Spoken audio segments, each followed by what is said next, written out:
Let's talk about presidential emergency powers. It sounds important, doesn't it? Like a big red button in the Oval Office that says, "Do not push unless giant lizard attacks DC." And in a way, that's what it is. It's a suite of extraordinary authorities the president can unlock by simply declaring a national emergency. This gives the White House the ability to do things it normally can't, like freeze assets, deploy troops, or control the economy. It's a constitutional cheat code, and the scary part is, the game's manual is surprisingly vague on when you're allowed to use it. In fact, it's less of a manual, and more of a napkin, with "just be cool about it, okay?" scribbled on it. The main law governing this whole mess is the National Emergencies Act of 1976, or NEA. This law was supposed to rein in presidents after Nixon got a little, well, Nixon-y with his powers. The NEA was designed to be the responsible adult in the room, requiring presidents to specify which powers they're using and allowing Congress to terminate the emergency. The problem is, it's less of a stern parent and more of a tired babysitter who has given up. A 1983 Supreme Court decision made it so Congress needs a 2/3 majority to override a president's veto of their termination resolution, which is about as likely as getting a cat to file its own tax return.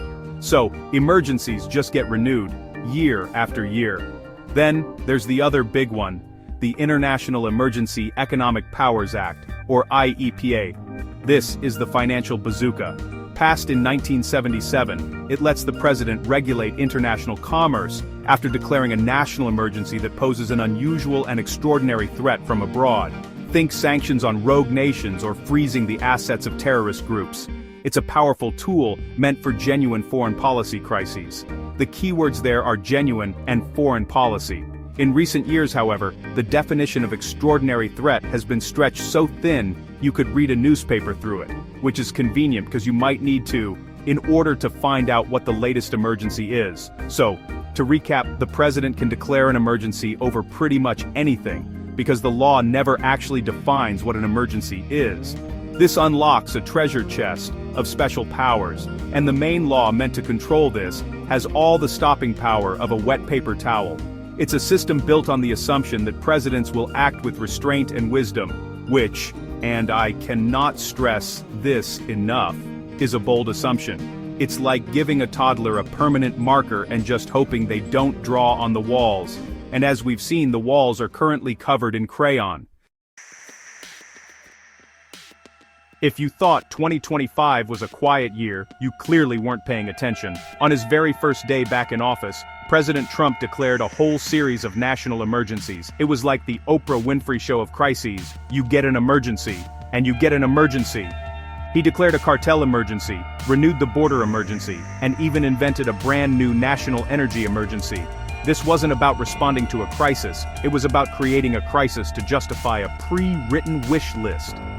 These declarations allowed the administration to fast-track things like border wall construction and oil projects by completely sidestepping the normal, boring, and crucially important environmental review and public input processes. The emergency powers were also used to completely upend our trade relationships. In February 2025, the administration used IEEPA, that financial bazooka we talked about, to impose massive tariffs on China, Mexico, and even Canada. The justification? The border and fentanyl crises were an extraordinary threat. Now, connecting a tariff on Canadian maple syrup to the fentanyl trade is a logical leap that would make an Olympic long jumper say, "Whoa, hang on a minute." It was an unprecedented use of a law meant for targeted sanctions, not for starting a trade war with our closest allies. This wasn't a scalpel, it was a sledgehammer being used to perform brain surgery. The economic consequences were, to put it mildly, not great. The Peterson Institute, a group of people who are very good at math, estimated the tariffs would be the largest tax increase in a generation, costing the average American family over $1,200 a year. Canada, understandably miffed, retaliated with its own tariffs. This is the part of the story where everyone loses. It's like punching your neighbor who then punches you back, and all you've accomplished is that now both of you have black eyes and your dog is on fire for some reason. The link between the tariffs and the actual emergency was, at best, imaginary. And then, just this weekend, we saw the most dramatic use of presidential power yet. On January 3rd, the US military launched Operation Absolute Resolve, a full-scale strike in Caracas that ended with Venezuela's President Maduro being airlifted to New York.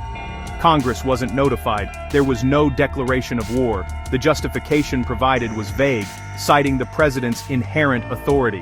This wasn't just pushing the envelope, it was launching the envelope into outer space with a rocket fueled by legal ambiguity and bravado. We now have US forces occupying a foreign capital with no clear plan, all justified by powers that are supposed to be for emergencies, not for starting them.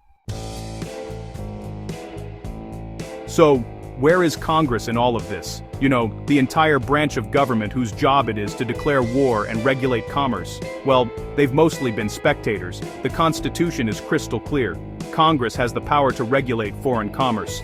Yet, a president used an emergency law to unilaterally impose economy-altering tariffs. Congress has the power to declare war. Yet, a president launched a military operation to capture a foreign head of state without so much as a "by your leave."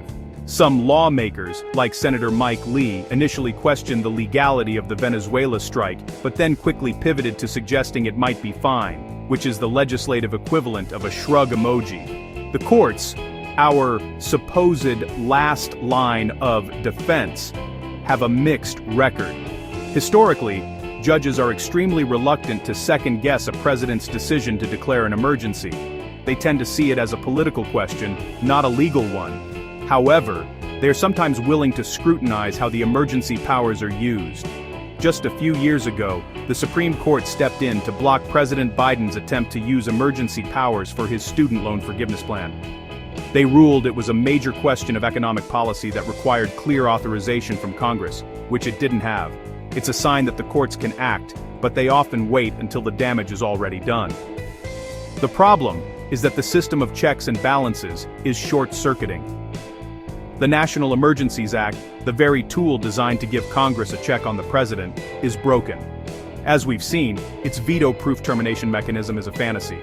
This leaves Congress with the power of the purse, cutting off funding, which is a blunt and slow-moving instrument, especially when an emergency has already been declared and actions are underway. It's like trying to stop a speeding car by politely asking the driver to please, if it's not too much trouble, consider not running you over. The system is failing to provide a meaningful, timely check on executive overreach. This slow-motion erosion of congressional authority has been happening for decades, under presidents of both parties. Each time a president stretches the definition of an emergency to achieve a policy goal they couldn't get through Congress, it sets a new precedent for the next one. It's a one-way ratchet. First, it's a steel emergency to justify tariffs, then a border emergency to build a wall, then a cartel emergency to wage a trade war, and finally, it's the inherent authority to invade another country. Each step makes the next one seem a little less shocking, until you wake up one morning to find out we're running Venezuela. So, why should you care about any of this? It all sounds like boring legal wrangling, the kind of stuff you'd see on C-SPAN at 3 in the morning, but this is fundamental to how our democracy works, or more accurately, how it's supposed to work. We have a system that was deliberately designed to be slow and difficult. The founders didn't want one person, be it a king or a president, to have the power to make massive unilateral decisions. They wanted debate, compromise, and consent from the people's representatives in Congress. Emergency powers are a backdoor, a way to bypass that entire process. When a president can declare an emergency to impose taxes, which is what tariffs are, or spend billions on a wall, Congress refused to fund. It makes a mockery of the legislative branch. It turns lawmakers into little more than angry commentators on cable news. And when a president can launch a military intervention in a foreign country without any debate or authorization, it risks dragging the nation into conflicts without the consent of the governed. These aren't just abstract principles, they have real-world consequences, from the price you pay for groceries to the lives of soldiers sent into harm's way based on one person's decision. Ultimately, an over-reliance on emergency powers creates an unstable and unpredictable government. It makes long-term planning impossible for businesses. It creates chaos for our allies. And it erodes public trust. If the rules can be rewritten at any moment by a single declaration, then there are no rules. We are living under a system of executive whim, not a system of laws. And that's a very dangerous place to be. It's the difference between a government that is accountable to the people and a government that simply does what it wants and then dares anyone to try and stop it. This is why it is absolutely vital for Americans to understand how these powers work and how they are being used. This isn't a partisan issue. It's a constitutional one. The guardrails that were supposed to prevent the abuse of emergency powers have proven to be flimsy and ineffective. It's on us, the citizens, to demand that our representatives in Congress reclaim their constitutional authority and reform these laws. Because if we don't, we might find that the emergency never ends, and the democracy we thought we had was just a temporary condition, subject to termination without notice.